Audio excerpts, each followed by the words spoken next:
Roots into Law with Stefanie Smith. Supported by Tiger Law, a new breed of law firm for you and your business. Hello everybody and welcome to the second instalment of my Roots into Law series. Today I'm joined by Kim Powell. So welcome Kim, and thank you for taking the time to be part of this today.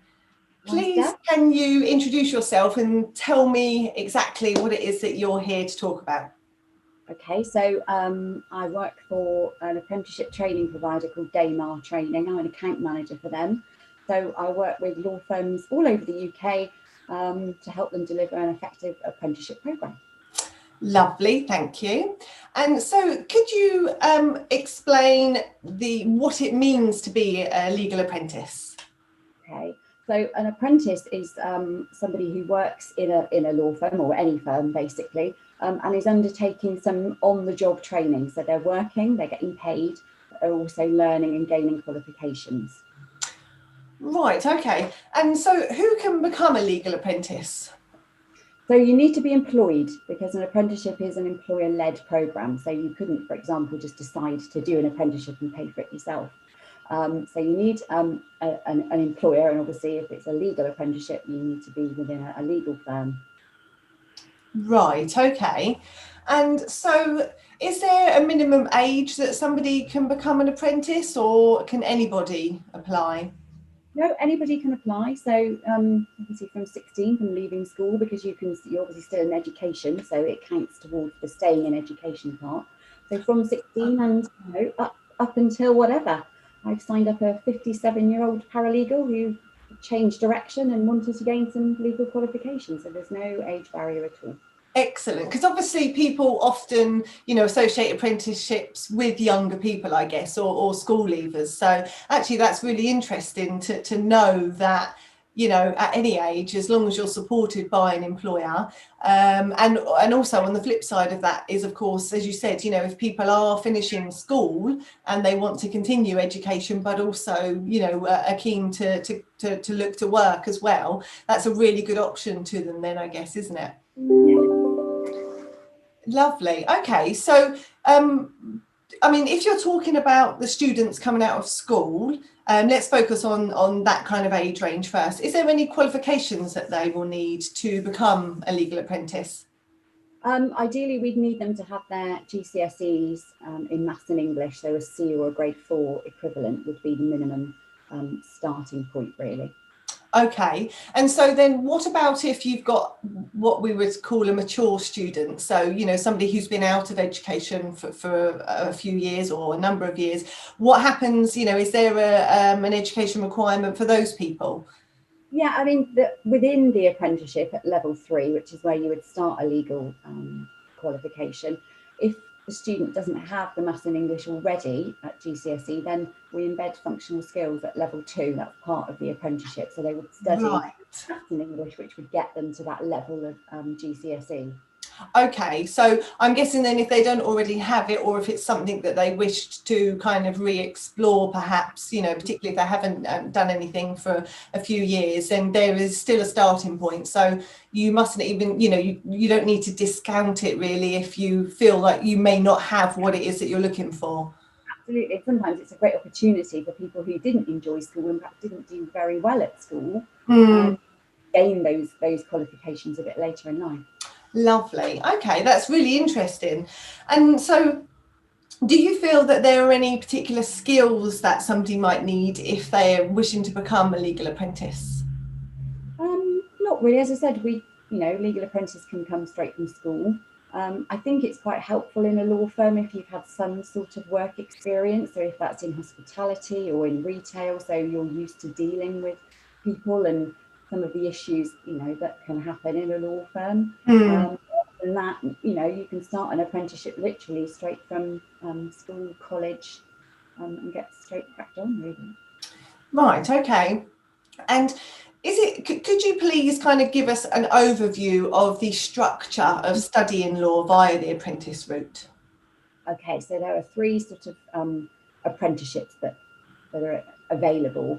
So there's the legal administrator apprenticeship, which is essentially the business administration standard. So that's the apprenticeship. And then to flavour of law, we add in 3 of the level 2 Silex units. Okay. So the student is essentially in an administration role, but to give that flavour of law, we offer the legal environment, which is an exam, proofreading in the legal environment, which is obviously essential in law, and then they would study an area of practice. So if they worked with a conveyancing team, they would study that. If they worked with a family team, Right. Okay. so that would give an element of law, and those would be separately certificated. So they would have the business apprenticeship and those units added on. They could also start at paralegal. So the paralegal is the same level, it's level 3, but the job description would be more akin to actually working in law. So less administration, more assisting fee earners. So yeah, it's, you know, some firms will offer that as a first apprenticeship if there's enough job content. Right. That will give them the 5 level 3 Silex units are embedded within that apprenticeship. So they'd come out with a certificate in law and practice on the paralegal apprenticeship. And then there's the level 6, so the Chartered Legal Exec apprenticeship. There are 2 routes to that. So the graduate fast track route would be for any law graduates who wanted to qualify as a lawyer. And then students who've gained the 10 level 3 Silex units could also start on the level 6 apprenticeship. Right. Okay. And so then the second stage is not, you can't only start that if you've completed the first stage, is that right? Does it depend on what you're actually doing in terms of your job as to your starting point? Yes, it's more about the job, because within an apprenticeship is all about knowledge, skills and behaviours. So you need to display the skills and behaviours that the paralegal apprenticeship standard entails. So that would be sort of drafting documents, client care, legal research. So this would all be under supervision, obviously, but that would need to be part of your role. If you were an administrator in a law firm, then you would probably be better to start with the business admin. Okay.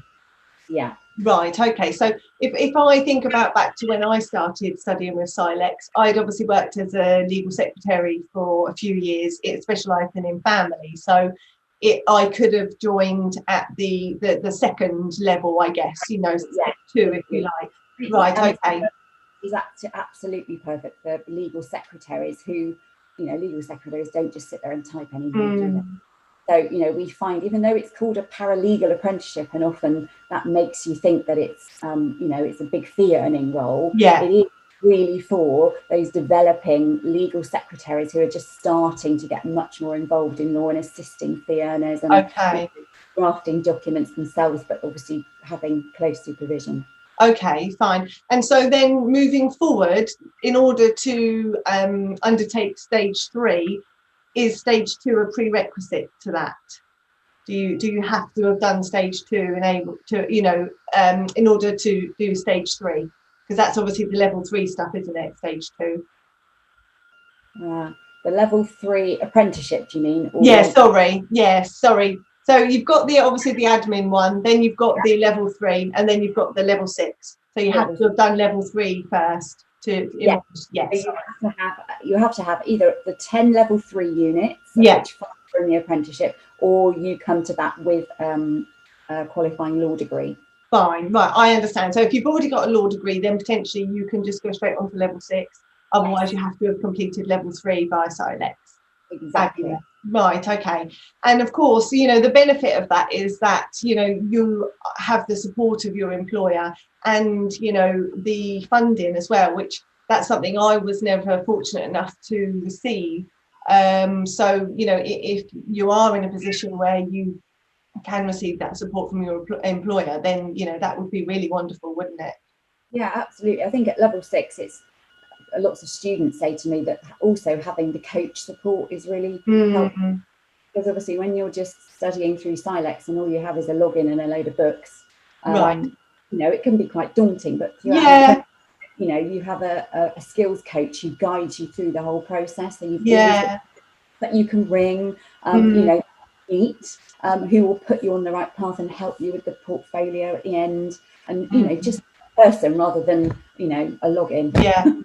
No, that's true actually. And, you know, obviously I've undertaken a number of Silex units now independently. And when I have come across a difficult scenario or something that I can't quite get my head around, I have needed to reach out to people, whether that be colleagues or contacts, you know, so having that kind of one-on-one day-to-day, you know, available to you would be a perfect, you know, scenario. So for somebody learning. All our coaches are ex-legal professionals. They've all done it themselves, so right, I see exactly what they're talking about, and they also understand, you know, the pressures that you're under, you know, run a full-time job and study at the same time. So I think there's quite a lot of empathy there as well from our coaches. Fabulous. Oh, that sounds wonderful. So my next question then was really into relation to what type of work you could expect to undertake at each level study, but you kind of covered that in a way. So, you know, you spoke about the level 1, you know, the first stage would be, you know, you would still be doing your kind of admin work, and then level 2, perhaps working as a secretary. Once you've done the completed the second stage, do you qualify as a paralegal at that stage? Is that what you get? You'd get the certificate in law and practice when you finish at level 3. So in order to gain the next 5 units, which would give you the diploma, which is what you need to start level 6, those units don't sit within any apprenticeship at the moment, so those would have to be achieved through the commercial route. But you know, we offer, although we're not a commercial offering, we do offer our paralegal graduates the opportunity to stay with us and study commercial units, so that, you know, they can stay all the way through before they start level 6. Right, okay. And so then how long roughly does it take to complete the whole course? Say you were doing it from start to finish. So if you were starting at paralegal is 2 years.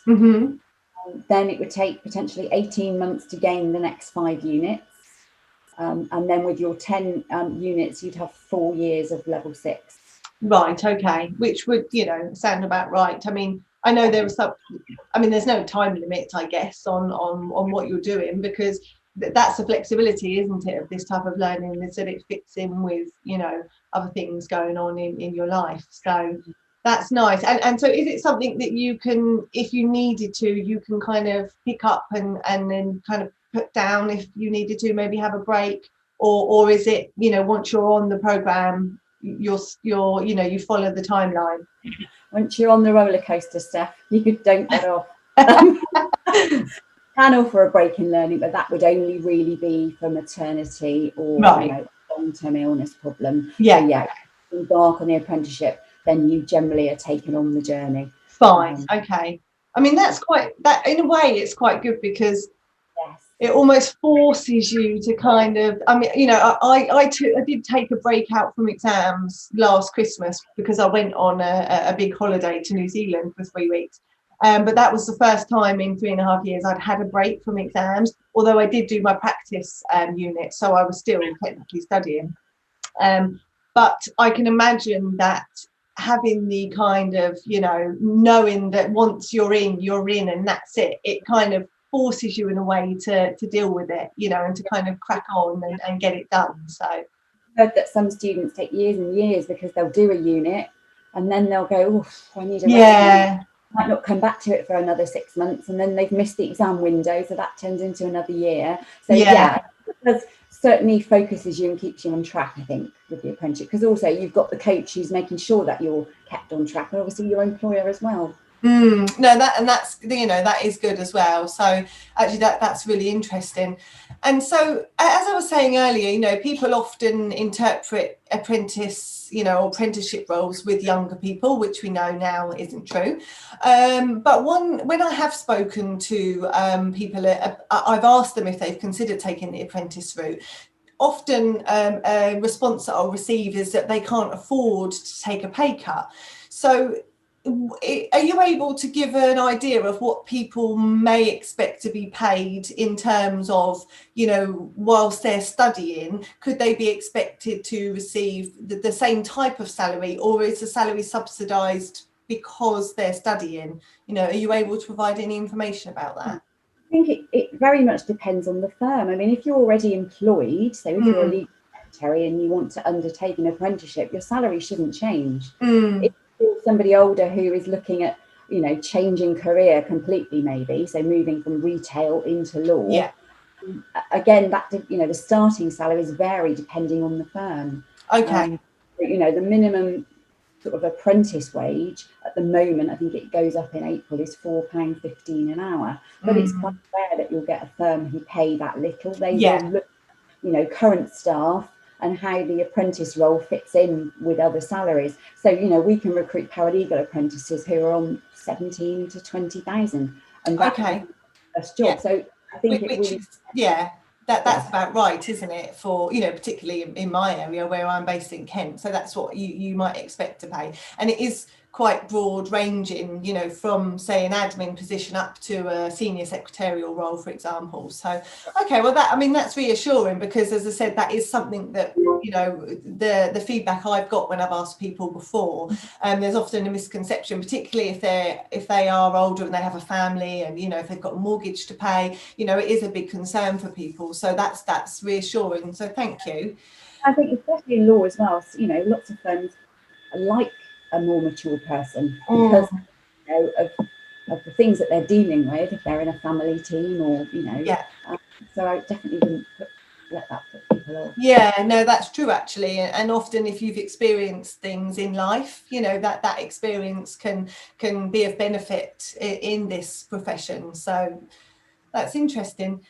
And so if we have people listening who think they might like to become a legal apprentice, what should they do?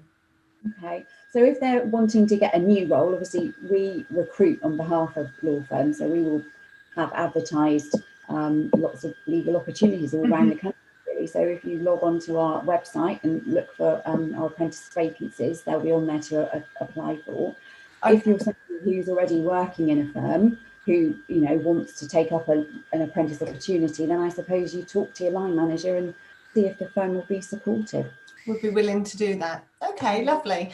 And then so likewise, if we have any employers that are listening and they're considering providing legal apprentice training, can they come to you directly? Is that best route? Yeah, I've worked with firms all over the UK, and that's very small firms who are just one or two people up to the big firms. I'm very happy to talk to anybody about what's involved.